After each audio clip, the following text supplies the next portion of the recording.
Центр управления регионом Коми продолжает помогать людям в решении глобальных и бытовых проблем. За июль отработано 3885 сообщений.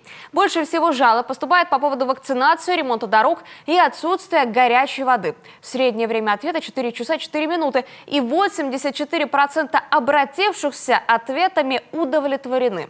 Вот лишь несколько примеров, как система инцидент-менеджмент, с которой работает ЦУР, помогла жителям Коми. В Ударском районе на участке грунтовой дороги Усогорск-Кривое засыпали ямы. В Спас-Поруби Прилузского района по заявке неравнодушной сельчанки вокруг купели и родника скосили борщевик. В Иркуте буквально за пару дней после сигнала из-под окон многоквартирного дома вывезли мусор. А в Печоре один из столбов уличного освещения был сильно наклонен и сломан плафон. Уже никаких повреждений. Решаем вместе. Под таким хэштегом вы можете опубликовать в любой из социальных сетей свою жалобу, предложение или обращение.